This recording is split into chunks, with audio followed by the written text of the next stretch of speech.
Welcome to Free Your Mind Reviews. This is Chris Johnson with a review of Downhill. So Downhill stars Julia Louis-Dreyfus and Will Ferrell as a married couple with two sons who start to become on the outs during a ski resort vacation when a little avalanche comes towards their restaurant and he bounces. Like literally leaves her and the sons. And they end up alright. But how would you feel if your spouse did that to you? Instead of going to protect them, grab them, he grabs the phone and books it. Damn.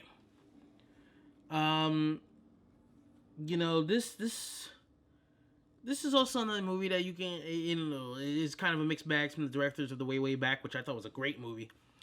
And the reason why it's a little bit mixed is that it feels a little bit one-sided. I feel like the best marriage in trouble movies are even-sided on the positives and negatives, the right and the wrong between both sides. Especially Marriage Story. I think it's one of the things I love so much about Marriage Story is I can see the points that both characters were making. And it hurts you to know that this is not going to work and this has got to end because you can still see that the two characters are still in love with each other. And it just makes it sadder. This movie's weird because you never get the feeling that the two characters ever loved each other. If anything, I'm watching the whole movie and I'm looking at both of them and I'm thinking, I don't think either one of you should be married. And I wasn't just thinking married to each other. I don't think either one of you should be married to people. And there's no real attempt in my mind of really getting into why Will Ferrell's character does what he does, says what he says, thinks what he thinks. I think there could have been a little bit of more of a analysis into why he did what he did and why he feels what he feels. Because he comes off as a man who does not want to be near his family, really. At times. Like, yeah, sure, he's trying to say, oh, let's do this. But in the same time, it almost feels like he'd rather be alone. And I really felt like it could have been more interesting to see why. And to see him be alone. And to think about the desire of being alone. And then at the same time, I think Julia Louis-Dreyfus' character could have been called out a little more for certain things. Because even though you do end up agreeing with her and what she was saying, she does also come off as very unlikable to pretty much everybody. She's kind of an asshole to everybody and never gets called out for it. And then you have the sons, and I'm watching these sons, and I'm just like, man up, will you? Get tough. Be strong.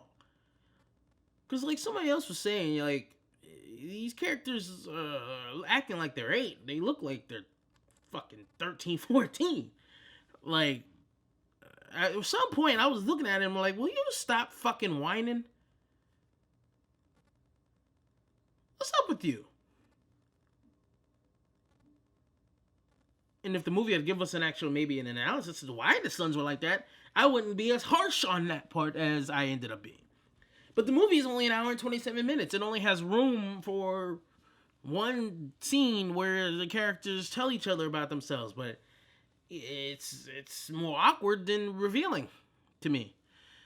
You know, so it's a mixed bag, and supposedly this is a remake of a international film, and supposedly that film is much better. Force Majeure, I think is the name. So I think I'm gonna definitely check that out. This movie's not bad, not awful. It's got potential, but that's the problem. It has potential, but it doesn't use it. It doesn't show it. It doesn't grasp it.